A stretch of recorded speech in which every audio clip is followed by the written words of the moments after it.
El interrogatorio, pues, obviamente es muy importante en relación con lo que tenemos que hacer. Si ustedes se dan cuenta, cuando hablamos del interrogatorio, hablamos en la primera declaración, hay que hablar del interrogatorio. En el debate, básicamente, utilizamos mucho el interrogatorio. Entonces quisiera hablarles un poquito de esto para que les quede ahí por lo menos la inquietud y que les quede ahí cómo es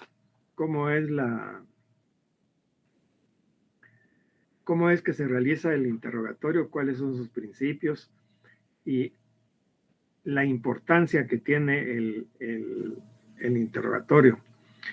Ya les repito que lo sabíamos, que lo utilizamos en la primera declaración, y también ustedes ya se dieron cuenta que cuando interrogamos testigos al hacerla, ¿cómo se llama? Cuando vemos en la primera declaración, cuando leemos un poquito más adelante de lo que es la primera declaración, se habla sobre el interrogatorio. Aquí en el debate, ya en el debate en sí, como ustedes ya se dieron cuenta de lo que platicamos en la clase pasada y en lo que ustedes leyeron para los trabajos que me están mandando el día de hoy, el interrogatorio pues reviste una gran importancia. Yo normalmente esta plática o esta clase utilizaba un par de clases yo allá en la facultad y lo hacíamos en la sala de debates para ver cómo era la posición, cómo debíamos de desenvolvernos y nos hacíamos nuestro escenario, por así decirlo, con los jueces, con los defensores y nuestro estrado, todo muy bien hecho. Dábamos esta plática y solo se los cuento como anécdota porque la realidad y el estado de cosas que impera ahora, pues es esto. Esto es lo que tenemos, pero esto no implica de que hagamos algo, porque a mí me interesa que ustedes por lo menos tengan unos pequeños principios de lo que es el interrogatorio. En nuestro derecho no existen precedentes en cuanto al debate en juicio, a excepción de como nuestro sistema era eminentemente escrito, no teníamos ningún antecedente de esto. Los únicos antecedentes que teníamos de la oralidad era el juicio oral de alimentos y el juicio oral laboral. Cuando hablamos entonces del interrogatorio, se introduce a raíz de la ¿cómo se llama? De la reforma procesal con el nuevo código. Yo sigo diciendo el nuevo código con el actual código procesal. Ahí se introduce lo que es el interrogatorio. ¿De qué depende, digámoslo de esta forma, de qué depende el éxito del interrogatorio? Pues dependerá de la habilidad, de la ordenación que tengamos de nuestras ideas, un método que podamos utilizar en cuanto a conducir el propio interrogatorio. ¿Para qué? ¿Para qué interrogamos? Obviamente interrogamos para determinar la verdad de cómo fueron los hechos. Yo les decía en varias oportunidades, les he dicho que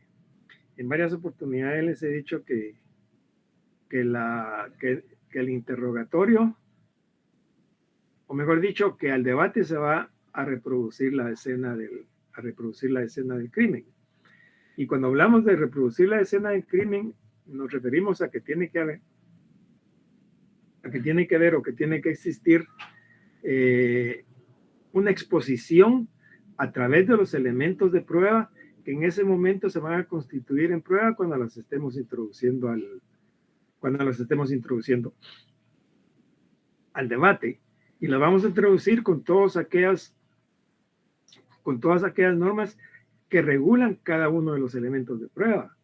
Por ejemplo, si vemos cuál es el orden de introducir las normas, o mejor dicho, las pruebas al debate, decimos que son primero peritos, testigos, otros medios de prueba en los cuales en los cuales básicamente nos referimos a lo que son los documentos. Ahora bien, cuando nos preguntamos qué es el interrogatorio, ahí quiero que ustedes me ayuden porque voy a preguntar, ¿qué es el interrogatorio o cómo se forma el interrogatorio? A ver qué piensan los que quieran participar, si no yo voy a ir preguntando. ¿Qué es el interrogatorio o cómo se forma el interrogatorio? Sí, Diego.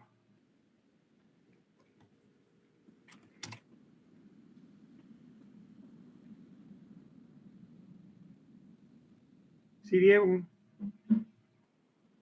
Diego Ponce.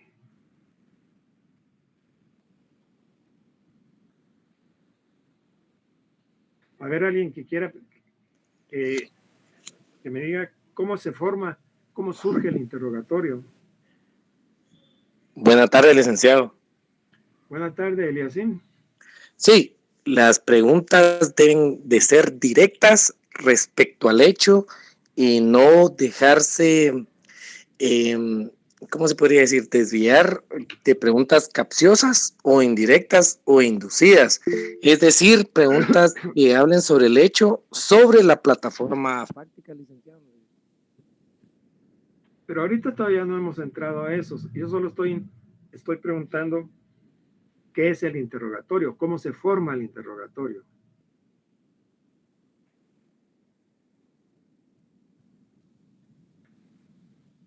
¿Alguien más? Licenciado, sí, Armando. Podría ser por el hecho de que se hizo una falta o un hecho delictivo y eso lleva a que se forme un proceso y de ahí sale un interrogatorio, ¿no? ¿Cuál es su nombre completo, Armando? Armando Antonio Pérez Cetino. Armando Antonio Pérez Cetino. ¿Cuántos años tiene? 44. ¿Será que esto que estamos haciendo se refiere a un proceso penal? Pues todo lo que estamos haciendo es por el proceso judicial. Lo que estoy haciendo ahorita con usted. A ver, Eliasín, ¿cuál es su nombre completo? Eliasim Antonio Hernández Enrique, licenciado. ¿Qué edad tiene? 36 años. 36 años. ¿Soltero o casado? Soltero. A la gran chica. Atención, chicas, soltero. ¿Qué estamos haciendo entonces ahorita? Una formulación de preguntas. Interrogatorio. Estamos haciendo, yo le estoy haciendo una pregunta y usted me está respondiendo. Igual le dice Armando y me están respondiendo, ¿sí? El interrogatorio se forma con la pregunta y la consiguiente respuesta. ¿Sí, Silvia? Son preguntas que nos sirven para obtener información, licenciado, de cualquier tipo. Pero el interrogatorio se integra con la pregunta y con la consiguiente respuesta, ¿sí? Ahora bien, cuando ya hablamos de la materia, cuando hablamos de la materia del interrogatorio es otra cosa, porque aquí le estaba haciendo yo una pregunta personal a Armando y a Eliasín. Es una pregunta, ¿cómo se llama? Personal. Pero cuando yo ya estoy en un caso concreto, ¿cuál es la materia del interrogatorio? La materia del interrogatorio entonces va a constituir el material relativo a los hechos. Es decir, ¿qué quiero probar yo con el interrogatorio? ¿O qué quiero dejar sentado con el interrogatorio? ¿Qué quiero dejar sentado con el interrogatorio? Es decir,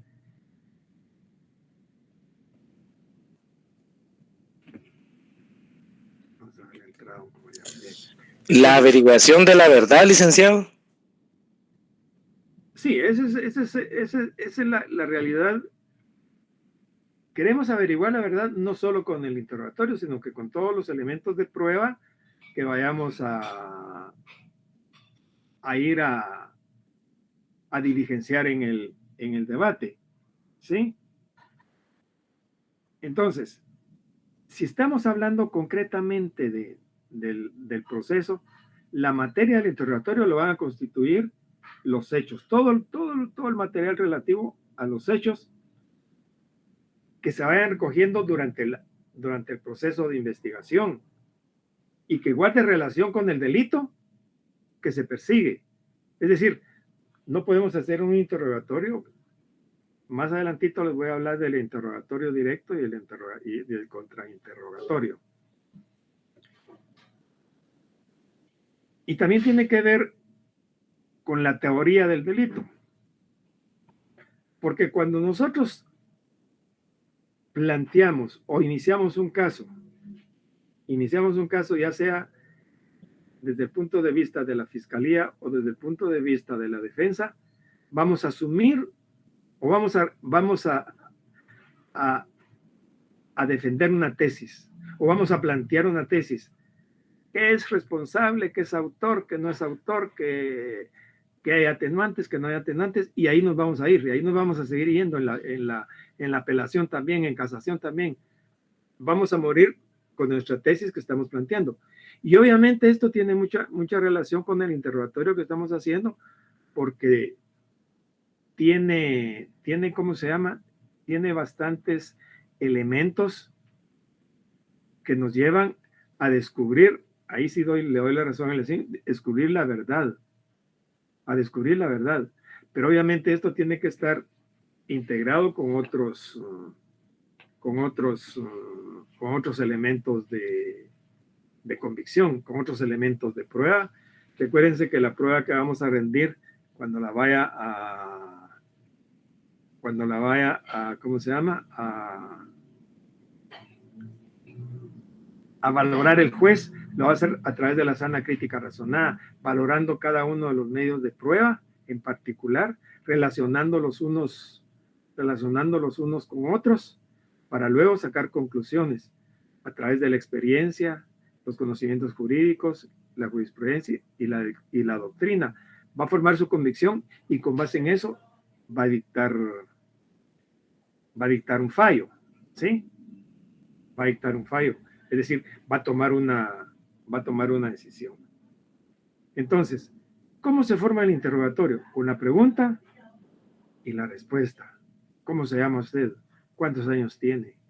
¿Es soltero? ¿Es casado? Ahí le estoy preguntando preguntas de carácter general, pero ya, si vamos en el caso concreto, ¿qué pregunta le haría yo al testigo? ¿O qué pregunta le haría yo, en su caso, al sindicado? ¿O qué pregunta le haría yo al perito?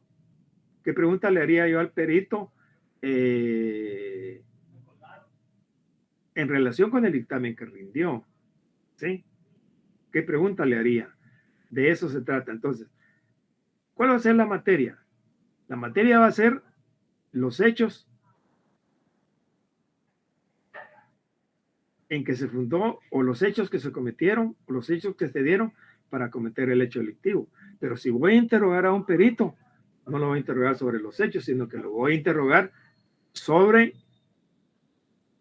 el peritaje que él rindió, posiblemente sobre sus conclusiones o posiblemente sobre el método que utilizó, porcentaje de fiabilidad de la prueba que se está rindiendo, etcétera, etcétera. ¿Alguna pregunta hasta dónde vamos, jóvenes? ¿Alguna duda, alguna inquietud?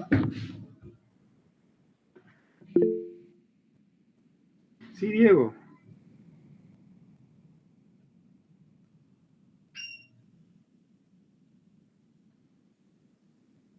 Diego, ¿levantó la mano por ahí o se le levantó solita?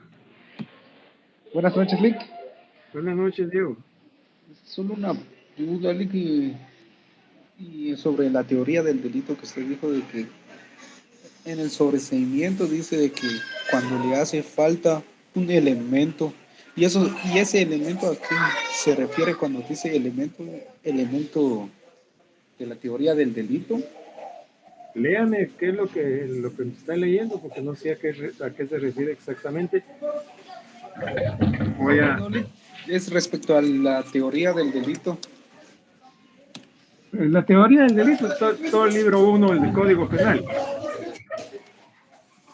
La teoría del delito es todo el libro 1 del Código Penal. Por eso me refería yo en términos generales, porque aquí en el debate, ¿qué es lo que más nos interesa?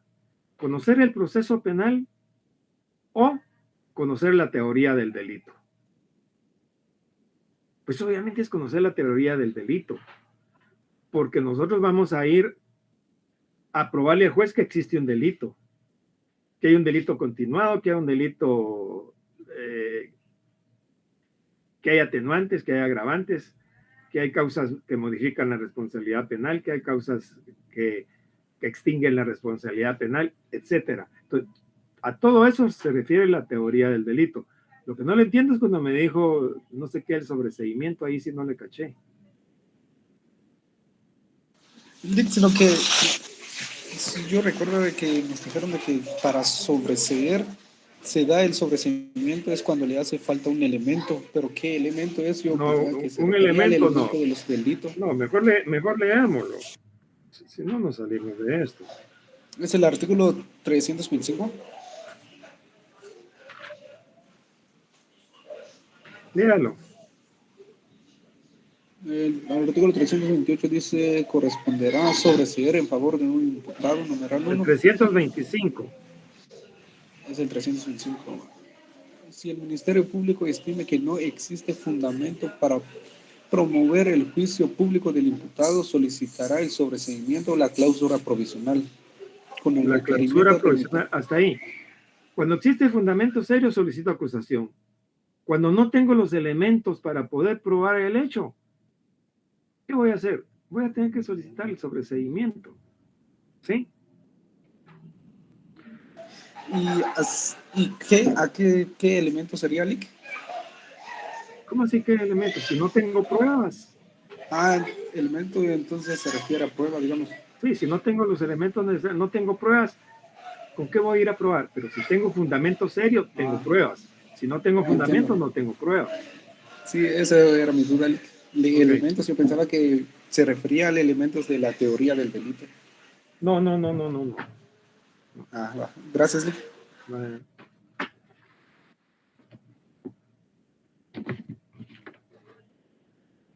Bien. Entonces,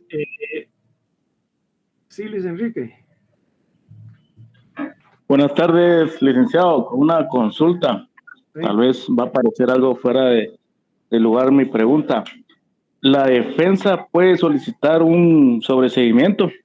Sí, correcto, lo puede solicitar en el procedimiento intermedio. Puede instar, le damos el 326, creo que es. 300, vamos a ver. 300, vamos a ver, ahorita le voy a decir. 336. 336. Actitud del acusado. Numeral 3. Formular objeciones u obstáculos contra el requerimiento del Ministerio Público, instando incluso por esas razones el sobreseimiento, o la clausura. Correcto. Muy bien. Ese es el momento en que puede usted solicitar, argumentar sobre por qué y le concretiza su petición al juez y le dice por qué considera usted que debe sobreseerse, como es oral. ¿Estamos? Muy bien, así es. Muy bien, Lick, muchas gracias. Bueno. Ahora, ¿alguna pregunta?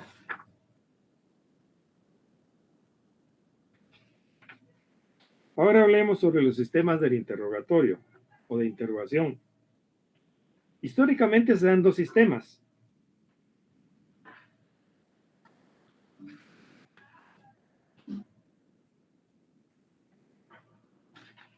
Uno es el inquisitivo o inquisitorial, o continental, mejor dicho, perdón, inquisitivo, y el otro es el sistema acusatorio. El sistema inquisitorial siguió las huellas del derecho canónico. El juez permite En este sistema el juez permite que el deponente de la declaración haga su declaración y una vez terminada la exposición se hacen algunas preguntas para dejar aclarados algunos puntos. Pero esto obviamente lo hace el mismo juez. Esto tiene su asidero histórico, podríamos decir, en el derecho canónico y llegó casi hasta nuestros días, podríamos decir. Yo sí puedo decir a nuestros días, pero no los de ustedes con el anterior código procesal penal. En el sistema acusatorio está basado en el derecho anglosajón, o sea, en el derecho norteamericano. Las partes se encargan de interrogar y ese es el sistema que nosotros tenemos. Las partes se encargan de interrogar a cada uno de los testigos que se proponen. El Ministerio Público propone a sus testigos. Entonces lo interroga primero el Ministerio Público y lo contrainterroga la defensa. Previo que el testigo en su caso depondrá su declaración. El juez le dirá, después de protestarlo, después de decirle, mire, levante su mano derecha a la altura, me gusta decir la verdad ante su conciencia del pueblo de la República de Guatemala, sí juro. Y puede agregar, y por mis creencias religiosas. Entonces, después de eso, le dice, ¿qué le consta a usted de los hechos del hecho que se está juzgando? Pues a mí me consta que esto, que aquí, que allá, que esto, que lo otro, etcétera, etcétera. Luego viene el interrogatorio directo de parte del fiscal, porque es un testigo del fiscal, ¿sí? Es un interrogatorio directo en el cual, sí, Helen.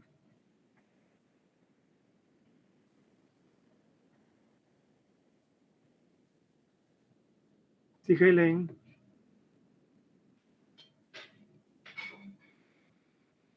Bueno, les decía que el interrogatorio directo, después de la deposición de la declaración del deponente, en este caso, hablemos de un testigo, le formula preguntas el que lo ha propuesto. Si lo ha propuesto el fiscal, él es el primero que le formula preguntas. Si lo ha propuesto la defensa, él es el primero que le formula la pregunta. Y luego se viene el contrainterrogatorio, o sea, el cross-examination que le llaman los gringos. Es el contrainterrogatorio. ¿A qué es sometido el deponente, o sea, la persona que ha declarado por la parte contraria? Es decir, fiscal, contrainterroga, defensa. Testigo de la defensa, contrainterroga el fiscal. El contrainterrogatorio generalmente o normalmente es un discurso del abogado interrumpido brevemente de vez en cuando por un sí o un no, dependiendo de lo que uno quiera. Se utiliza más que todo para destruir la credibilidad de un testigo. Es decir, si el testigo para mí ha sido bastante, digamos que nocivo para mi tesis, yo tengo que ver cómo creo una duda en los jueces para que no lo vayan a tomar en cuenta, o por lo menos para que lo descalifiquen, o por lo menos para que les entre la duda, digan, no, este testigo no me parece muy bien, o este testigo, no sé, pero es para destruir la credibilidad de un testigo, porque si es mi testigo, porque yo soy el fiscal o porque soy el defensor, dependiendo de dónde esté,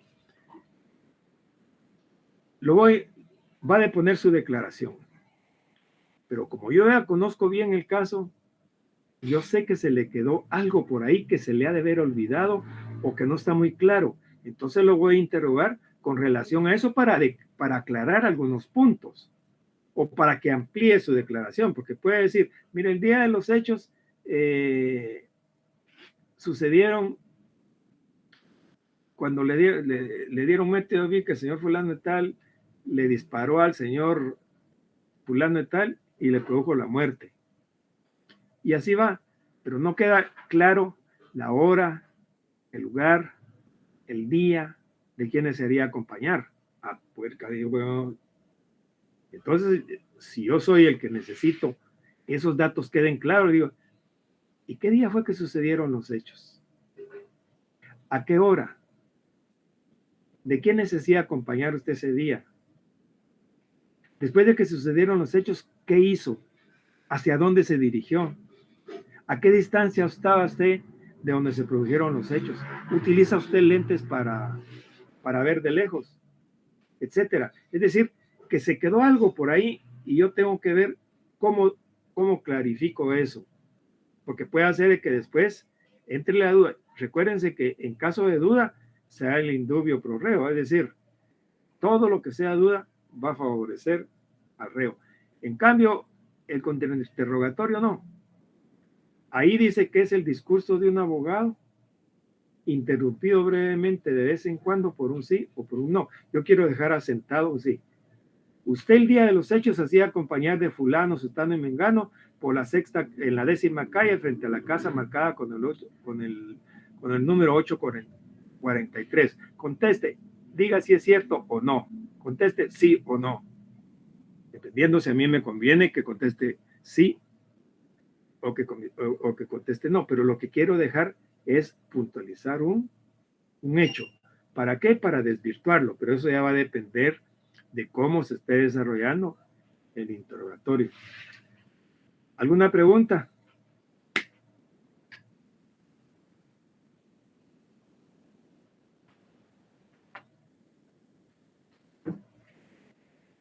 Sí, Carolina.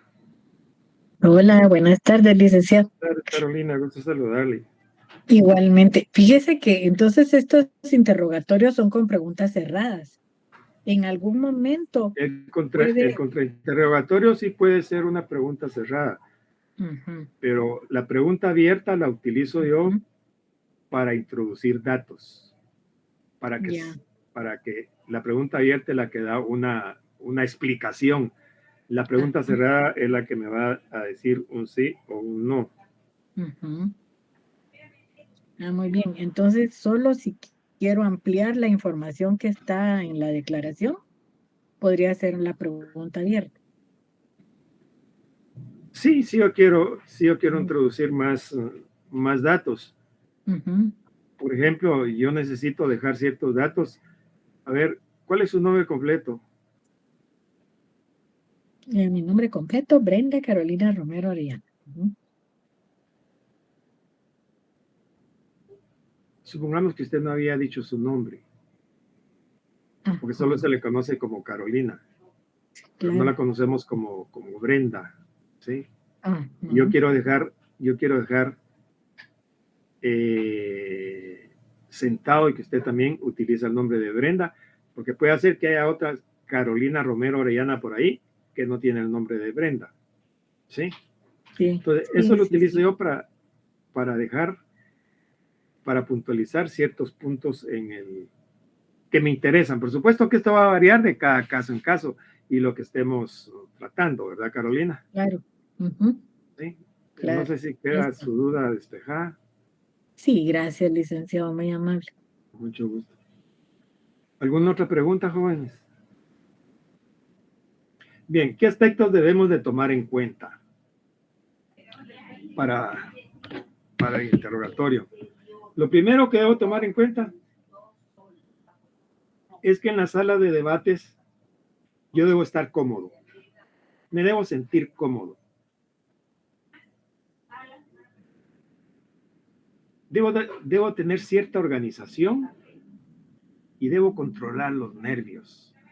Parece mentira, pero cada audiencia que uno tiene cada audiencia que uno tiene se emotiva, por más sencilla que sea, o para unas veces que uno la haya hecho, porque uno no sabe cómo va a reaccionar la otra parte, qué va a decidir el juez, y especialmente en este tipo de audiencias. Y cuando les digo tomar control, tener el control, yo debo estar bien organizado, debo tener una buena preparación y me debo sentir cómodo en la sala de debates donde yo voy a estar.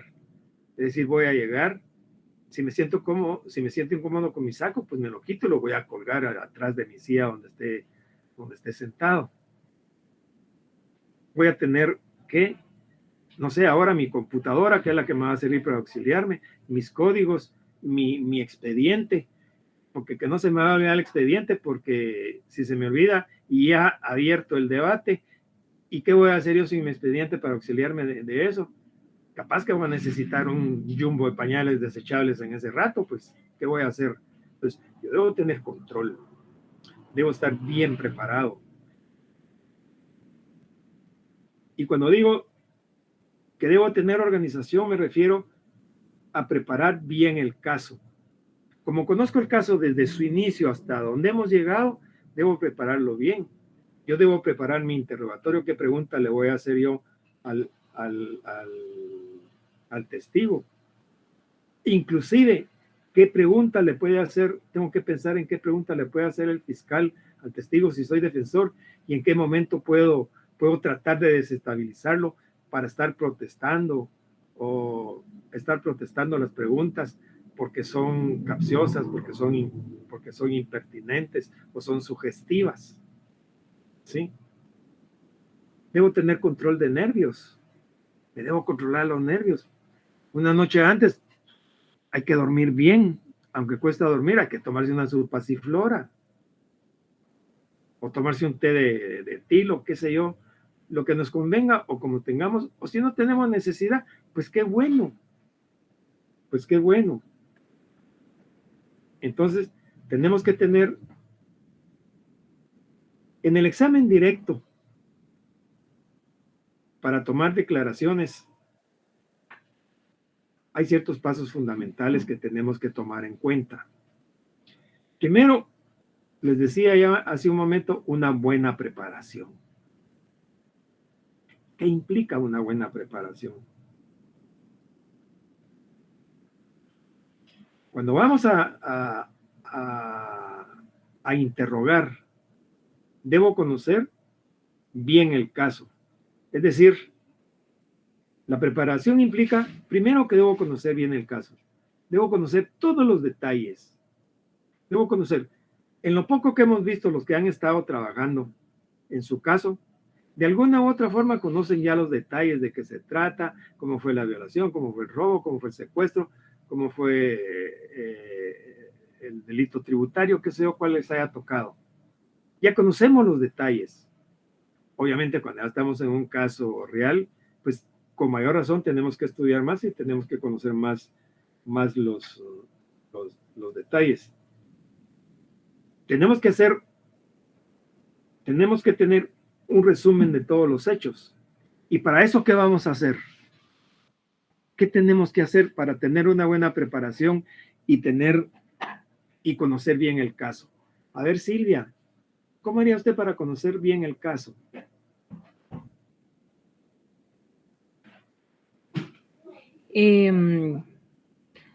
Creo que primero tomaría en cuenta el testimonio de mi patrocinado, estudiar las pruebas que tenga a mi alcance. ¿Y cómo hace para conocer eso? Un interrogatorio a mi cliente. Carolina, ¿cómo haría usted para conocer bien el caso? Bueno, primero tengo que escuchar, o bueno, ver los reportes de los peritos, porque esas son pruebas científicas y son objetivas. Eliasim.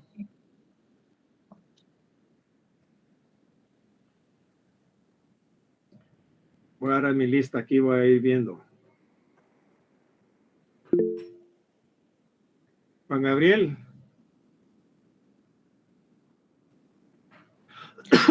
Disculpe, licenciado, disculpe, mi micrófono se había trabado. Ok, dele. ¿Podría repetirme la pregunta? Discúlpeme, licenciado. ¿Cómo haría para conocer bien el caso? Para conocer todos los detalles. Sí o yo que de eso estábamos hablando, ¿verdad? Así es, exactamente, licenciado, discúlpeme.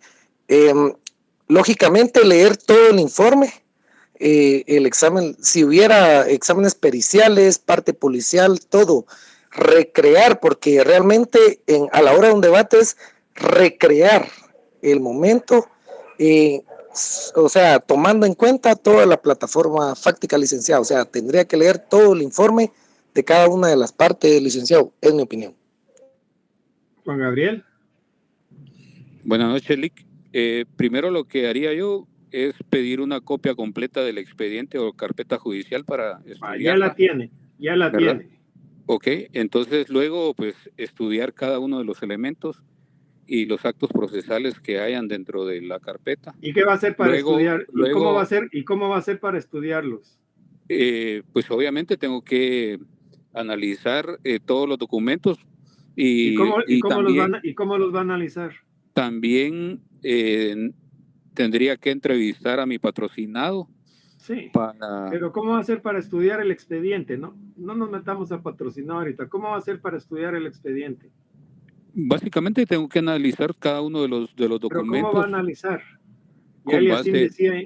Con base a leyendo. Lo primero que hago es leer. Tal vez parezca ridículo lo que estoy diciendo, pero parezca obvio, pero lo que tengo que hacer primero es leer. ¿Y cuál puede ser una técnica? Voy a agarrar el expediente y lo voy a leer de principio a fin, a pesar de que ha estado metido en él. Lo voy a leer de principio a fin. Es como leer un libro, para ver de qué se trata, ¿sí? Para ver de qué se trata. Se trata que se inició por una querella, porque hay un delito, que se dio esto, que el Ministerio Público, y hasta que llegamos a la acusación, el ofrecimiento de prueba y el día para el debate. Y hoy estamos en el día del debate y hoy vamos a interrogar. Luego le hago una segunda lectura. Esa es una primera lectura. Le hago una segunda lectura donde ya coincido con Juan Gabriel y con Eliasín. Ya tengo que estudiar, ya tengo que analizar los elementos de prueba, ya tengo que analizar los peritajes, ya tengo que analizar lo que dijeron los testigos y todo lo que hay. Y ahí empiezo a hacer mis primeros puntos de defensa. A este testigo le voy a preguntar tal cosa, porque este testigo se contradice con el otro, y el dictamen del Ministerio Público del perito es en tal y tal forma, se contradice con tales y tales hechos, etcétera. Y ahí voy a ir haciendo mis apuntes, voy a ir elaborando mis primeros puntos de defensa. Y una tercera lectura donde ya desafío yo al expediente. Ya lo desafío y ya digo, bueno, aquí voy a hacer tal y tal y tal cosa, y si me preguntan tal y tal y tal cosa, mi respuesta va a ser esta. ¿Sí? Así es como yo voy a conocer bien el caso. Y después, si ustedes quieren, voy a hacer un resumen de todo eso. ¿Por qué? ¿Y por qué es importante conocer bien? ¿Por qué es importante conocer bien el caso? Porque aquí es donde les digo que tengo que conocer bien mi teoría general del delito, los elementos del delito, atenuantes, agravantes, causas de justificación, causas de inculpabilidad, causas de inimputabilidad, suspensión condicional de la persecución, de la pena, perdón judicial, autores, cómplices, delito continuado, etcétera. ¿Sí? ¿Por qué? Porque aquí es donde yo tengo que demostrarle al tribunal si se dan todos los elementos de la teoría del delito. ¿Por qué? Porque aquí voy a acusar si soy fiscal. ¿Por qué? Porque aquí voy a defender si soy defensor. ¿Sí? No se están aplicando las atenuantes, no se están valorando, o el Ministerio Público no las quiso tomar en cuenta, pero existen tales y tales atenuantes. ¿Cuáles son las atenuantes? ¿Cuáles son los agravantes? Entonces tengo que conocer bien el caso, y estamos hablando de la preparación. Para eso tengo que conocer viene el caso. Y aquí ya viene lo que platicábamos hace un momento con Carolina. Hacer preguntas abiertas. Si yo quiero introducir ciertos elementos que quiero que queden en el tribunal, voy a hacer preguntas abiertas y no cerradas, porque las cerradas son las que se pueden contestar con un sí o un no. En las preguntas abiertas se refieren a preguntas que requieren como una respuesta, una explicación, un detalle. Es decir, que nunca puede faltar qué, quién, con quién, cuándo, dónde, cómo, por qué, de quién se hacía acompañar, cuándo sucedieron los hechos, cómo se percató de que sucedieron los hechos, por qué está afirmando usted tal y tal cosa, etcétera. Hay testigos que son muy colaboradores, que son bien expresivos, pero hay muchos que no. Diga usted, ¿puede usted narrarle al tribunal cómo sucedieron los hechos el día que se le produjo la muerte al señor fulano y tal? Pues fíjese que iba pasando por ahí, paseando con mi novia, cuando oí unos disparos y volteé a ver, y ahí estaba muerto el chiclero. Y hasta ahí va. Pero si yo quiero introducir más información, tengo que hacer más preguntas. ¿Sí? Tengo que preguntar de quién se hacía acompañar, hacia dónde se fueron después, a qué horas fue el hecho, en qué lugar, etcétera. Es una pregunta abierta que me pueda indicar, o mejor dicho, introducir ciertos elementos que yo quiero que queden en el proceso, o que los jueces tengan conocimiento de eso. Repito, vamos a reproducir la escena del crimen. En cambio, una pregunta cerrada, no. Una pregunta cerrada es la que produce como respuesta un simple sí o no. Por ejemplo, un ejemplo de una pregunta cerrada, diga, don Perico Los Palotes, si fue usted el que mató a don Pedro Pérez con una pistola en la 10ª calle frente a la casa marcada con el número 8-43 de la zona 1 de esta ciudad. ¿Qué creen que va a responder él? Que no, aunque haya sido, pues. Aunque haya sido. Por eso una pregunta cerrada, no. O si se la hago al testigo. No, una pregunta al testigo le tengo que hacer una pregunta abierta. Si es mi testigo, para que narre. ¿Qué le consta a usted de los hechos? A ver, Eliasín.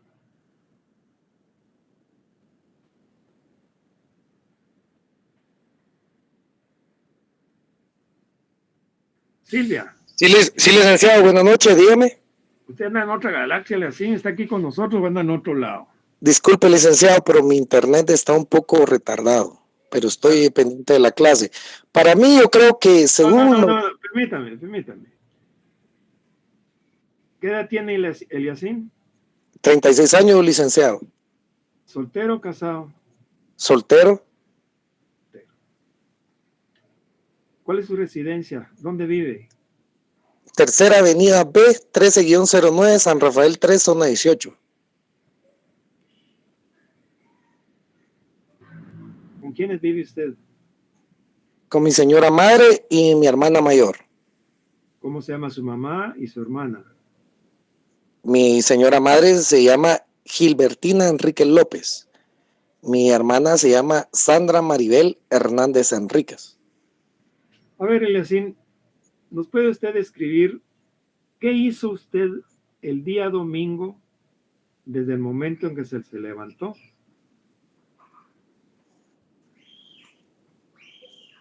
Muy bien. Desde el momento en que sonó mi alarma, me desperté a las 7 de la mañana, dado que es la circunstancia, que a las 8 de la mañana yo me conecto para recibir mi clase de clínica de 8 de la mañana a 10 de la noche. Entonces estuve conectado acá en mi residencia, recibiendo pues la clase dicha, licenciado, mas no me indicó hasta qué horas terminé por mis actividades. No le pregunté, yo le hice una pregunta abierta, general. ¿Qué hizo usted el día domingo desde que se levantó? Estudiar, licenciado, desde la mañana hasta la tarde, convivencia, y aquí estuve en mi lugar de residencia, licenciado. Cuando se levantó, pregunta para que entendamos, ¿usted se levantó, fue al baño? Sí, licenciado, fui a hacer mi aseo personal. Es que yo pensé que no se había aseado usted ese día. ¿Y después desayunó usted? Después de mis actividades de estudio, sí, licenciado, de 10 de la mañana en adelante fue que yo pues consumí mis alimentos, licenciado. ¿Qué desayunó? Desayuné huevos revueltos con frijoles y café. Pan de francés. ¿Con quién desayunó? ¿Solo o con su mamá y su hermana? Solo, licenciado, dado que mi hermana y mi mamá, mi señora madre, ya habían desayunado, licenciado, por el horario. ¿Y después qué hizo? Me dediqué a mis actividades aquí en mi casa, revisé mi vehículo, le hice aseo, revisé aceite, niveles, posterior subí a mi cuarto de residencia a ver una película, licenciado, a disfrutar del domingo. ¿A qué horas almorzó? Aproximadamente almorcé a las 3 de la tarde, licenciado. Bien, como ustedes se podrán dar cuenta, con Eliasín nos cuesta un poquito, porque yo le pregunté qué había hecho todo el domingo. Pero sí, no licenciado, para mí que es culpable. ¿Lo condenamos, Anduriña? Sí, licenciado. No cuadran los datos, Lick. Culpable de disfrutar la vida, creo yo. Fíjese que yo pensé que me iba a decir, me estoy estudiando, estuve enlazado con mis compañeros de procesal penal, porque ya tenemos que entregar el trabajo, etcétera. No, por eso le digo, licenciado, para mí es culpable. Pues, miren, la práctica esta era para ver cómo es que se introduce ciertos elementos. Por ejemplo, ya sabemos que Eliasín se levanta a las 7 de la mañana, no madruga el día domingo, no tiene ningún servicio, no va a ningún servicio religioso, sino que se dedica de 8 a 10 a recibir su clínica penal, no desayuna antes de las clases, que vive con su mamá y su hermana, nos dijo el nombre de su mamá y de su hermana, la dirección de su residencia, etcétera. Es decir, otra cosa hubiera sido que así me diera, pues mire, me levanté, me fui al baño, hice mis necesidades, me bañé, me aseé. Después de eso, me fui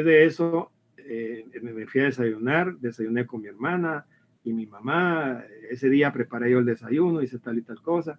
A las 8 de la mañana, menos 10, me conecté porque a las 8 de la mañana empezaba mi clase de clínicas, y después de eso pues me puse a hacer ciertas actividades en la casa, como fue lavar mi carro, etcétera. Después almorcé tal cosa, tomé una siesta, y en la tarde pues me puse a ver una película en la televisión, etcétera, etcétera, y que no hubiera habido necesidad de hacerle preguntas de complemento. En cambio, yo lo tuve que andar interrogando para poder entrar esa información, para que supiéramos. Es decir, ahora ya tenemos una información más de Eliasín, un poquito, pero si no, solo nos hubiéramos quedado con su nombre, Eliasín Antonio Hernández Enríquez. Así es como opera el interrogatorio directo. Ahora el contrainterrogatorio como les digo, es un discurso del abogado por un sí o no. Diga si usted fue la persona que conteste sí o no. Diga si usted estaba presente, conteste sí o no. Es decir, para destruir la credibilidad de un testigo.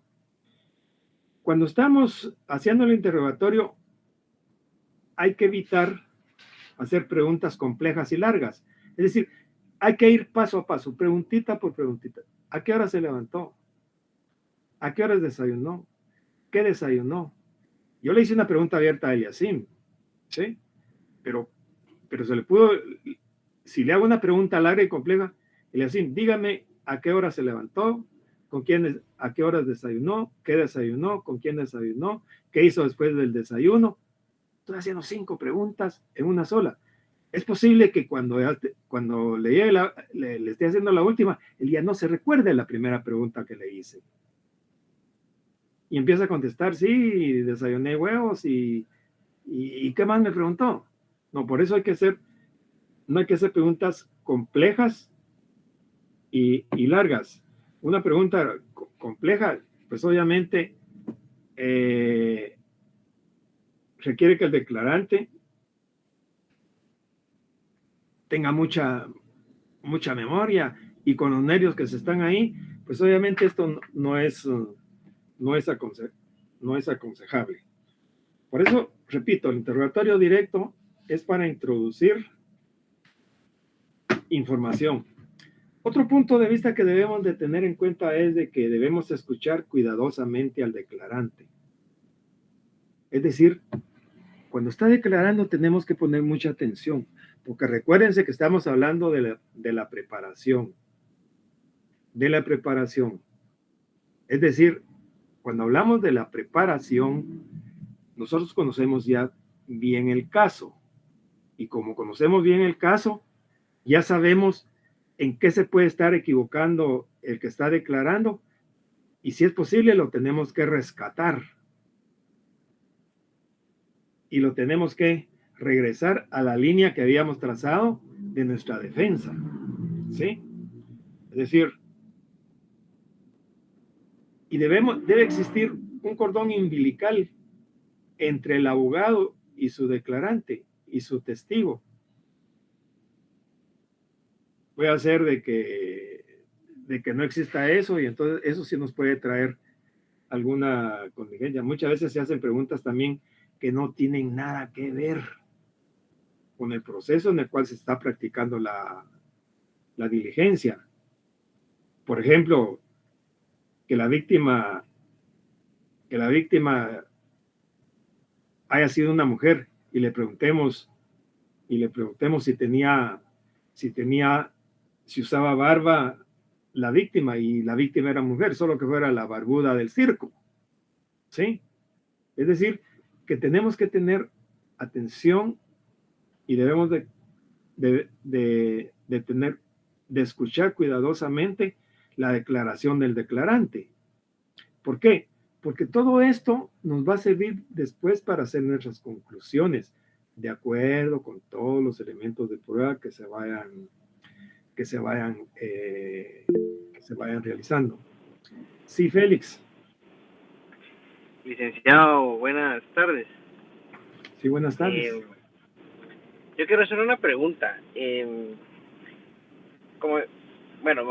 La verdad que esta pregunta se la quería hacer de mucho tiempo atrás, pero ¿cómo el abogado, desde el punto de vista de sus honorarios, puede más o menos decir, bueno, por primera declaración vale tanto, por revisión de medidas de coerción tanto? O sea, ¿cómo nosotros podemos aprender eso también?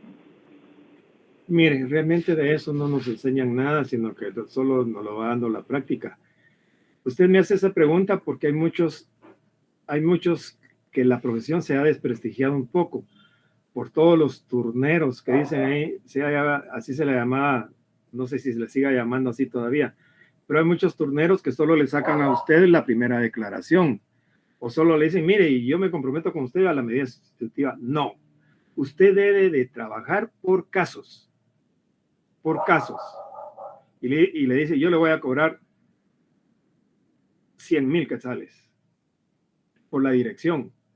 Según el arancel, usted tiene derecho a cobrar procuración, que es el 50% de la dirección. Si usted cobra 100 por dirección, cobra el 50%, son 50 por la procuración, por asistencia a las audiencias, etcétera, dependiendo de la importancia y también, como dicen, así como el sapo de la pedrada.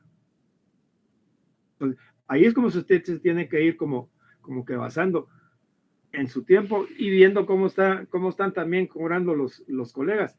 Pero cuando usted me dice, mire, ¿cuánto puedo cobrar yo por la primera declaración? ¿Cuánto puedo cobrar yo por ir a una audiencia de medidas sustitutivas? No.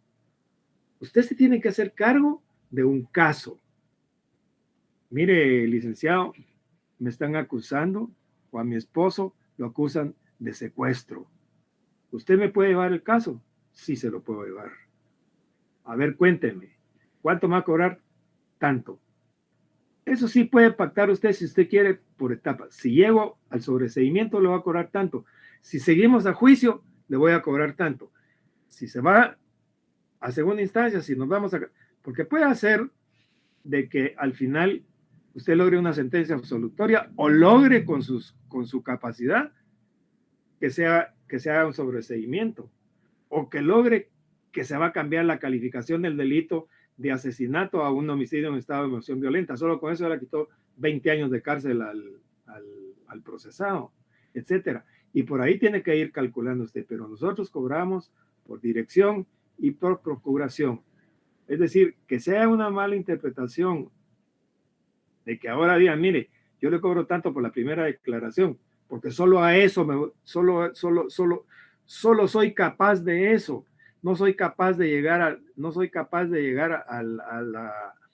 procedimiento intermedio, no soy capaz de llegar al debate, no soy capaz de ahí interrogar al debate, solo va a estar presente en la primera declaración y le va a decir, señor juez, le solicito que le ponga una medida sustitutiva porque usted, digámoslo entre comillas mañosamente, ya sabe que el delito por el cual van a procesar a mire, yo le consigo la medida sustitutiva y usted ya sabe que el juez la va a dar y por eso le voy a cobrar tanto. No, nosotros debemos ser correctos y decir, mire, yo le voy a llevar el caso desde el inicio al final y no puedo dejar tirada la defensa. Esa es mi forma de pensar, Félix. No sé si lo puedo ayudar en algo o lo confundí más. No, sí, lo que pasa es de que le comento esto porque, mire, en un caso bien sonado cuando fue el caso de la línea, aquel abogado Cano que estaba defendiendo a la señora vicepresidenta en aquel entonces, ajá, él en algún momento estuvo como 2 o 3 audiencias y después ya no más, pues, ¿verdad? Entonces yo me quedé así como, ¿qué pasó? O sea, me quedé así como que en el aire, como me parecía pura novela, sí, eso, ¿verdad? Sí, lo que pasa es que, mire, en todos los casos hay interioridades que no sabemos, ¿verdad? Hay interioridades que desconocemos, pero así es como funciona esto, mi estimado Félix. Muchísimas gracias, Félix. Con gusto, Félix. Otra de las situaciones que debemos de tomar en cuenta es que debemos tener confianza y control. No vamos a estar ahí temblando, ni vamos a estar ahí nerviosos, tenemos que controlarnos.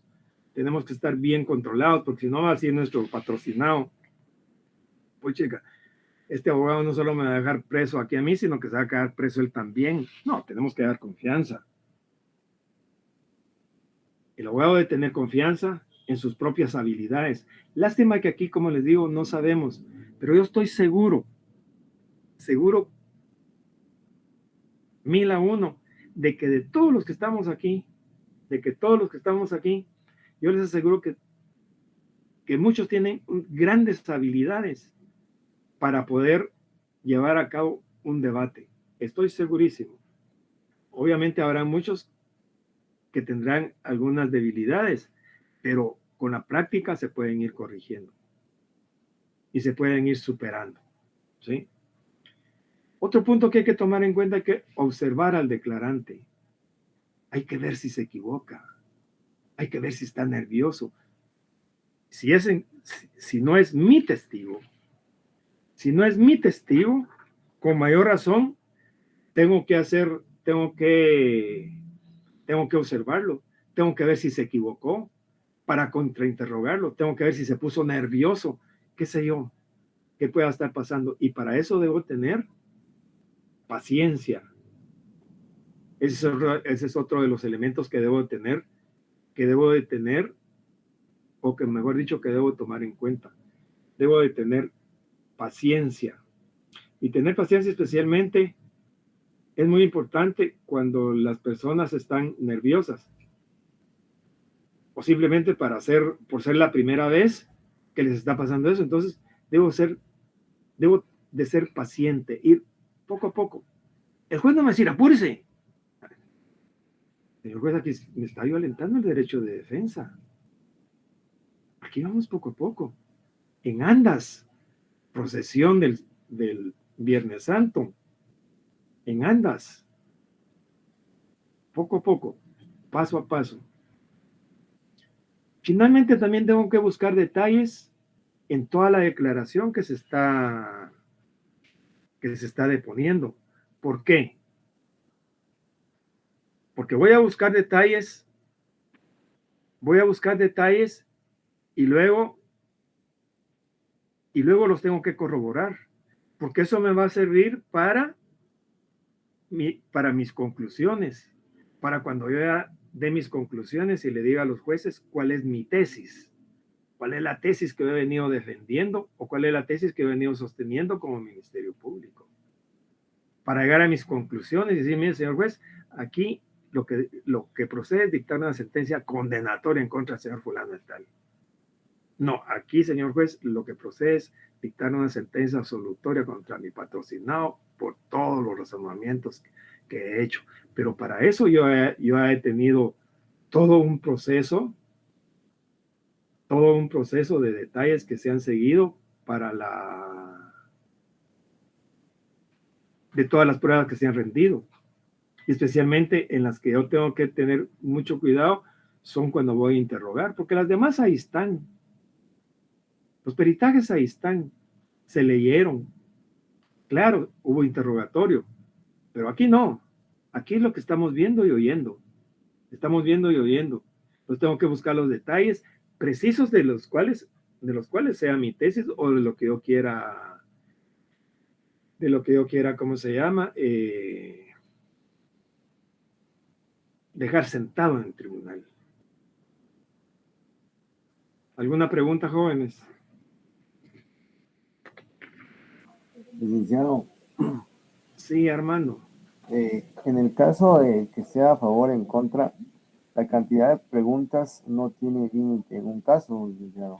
No, lo que pasa es que usted puede llegar en un momento en que pueda estar haciendo preguntas repetitivas. Entonces, no puedo estar haciendo preguntas repetitivas, ni puedo estar haciendo preguntas, ¿cómo se llama? Impertinentes. Por ejemplo, una impertinente es una que no guarda relación directa con el hecho en que se está formulando.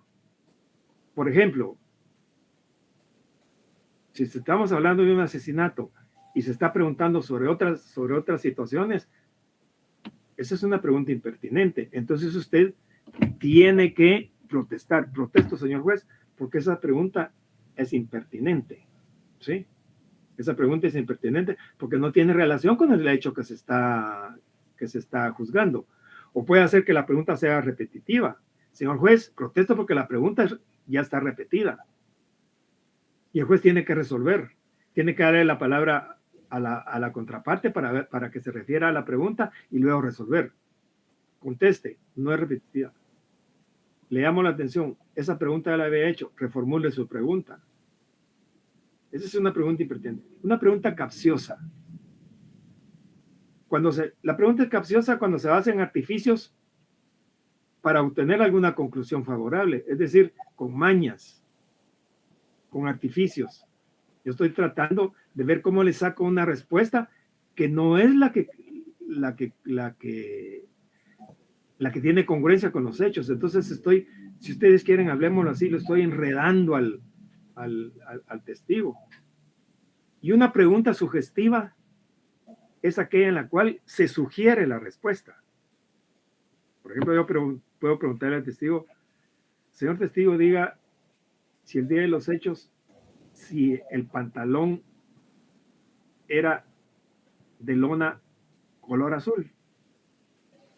Ahí le estoy sugiriendo sí, era de lona color azul. Ahí le estoy sugiriendo la respuesta. Pero puedo hacer una pregunta al contrario, ¿eh? Diga cómo iba vestido el testigo, diga cómo iba vestido el señor fulano de tal el día de los hechos. Pues iba vestido con un pantalón de lona, color azul, con botas, sombrero, etcétera. Ahí lo estoy dejando que él exponga, porque él es el que está exponiendo. Porque si no, ahí se podría tomar como una declaración del abogado.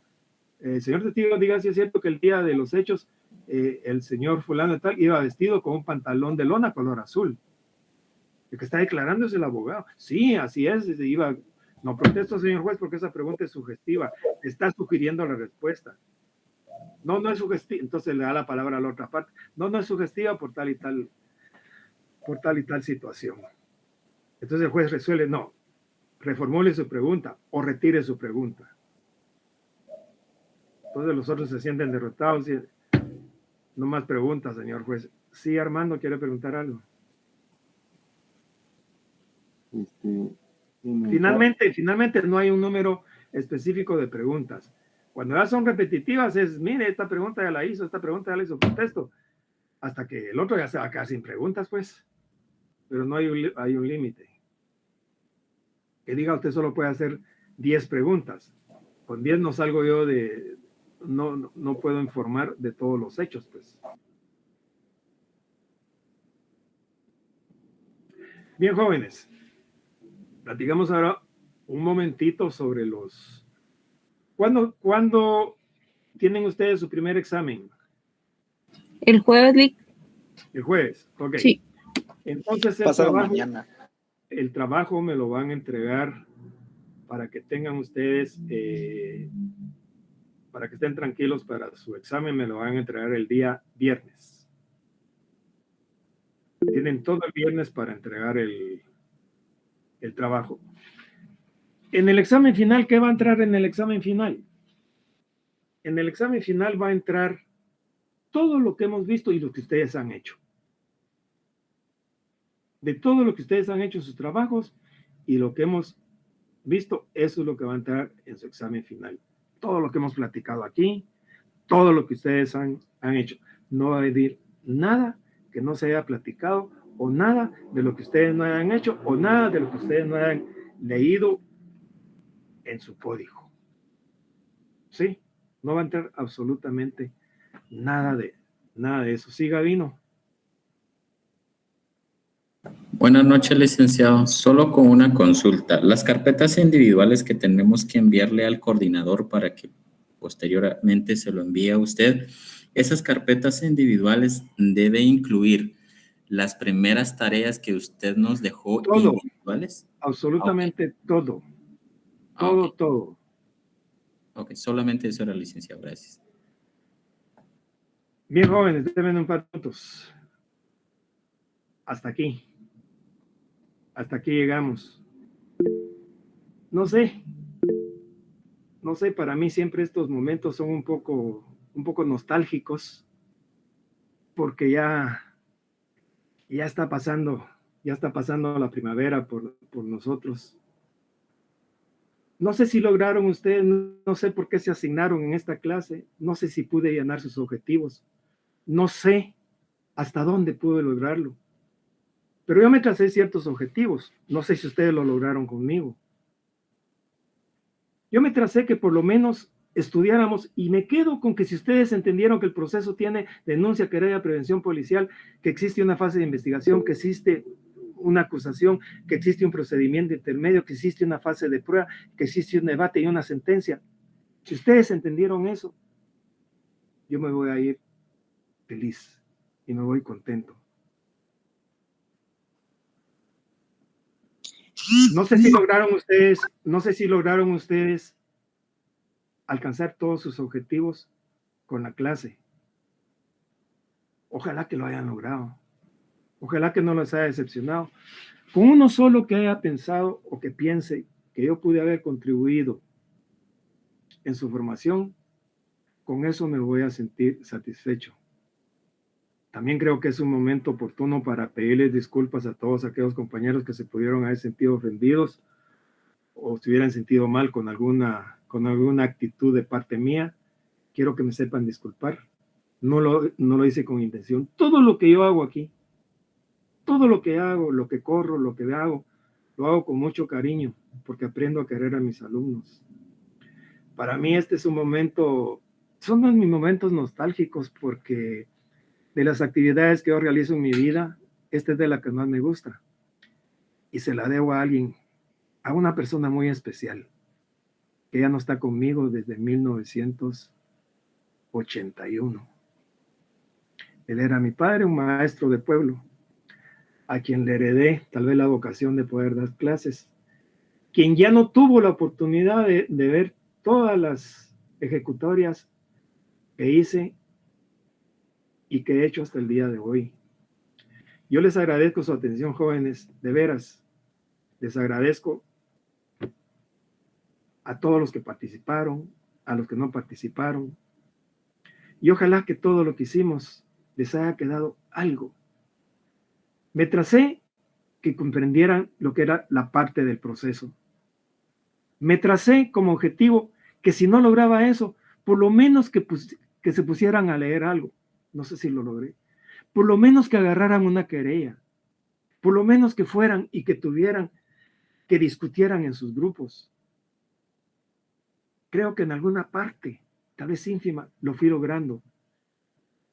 Yo sé que al principio de la clase pues era muy árida, no nos entendíamos.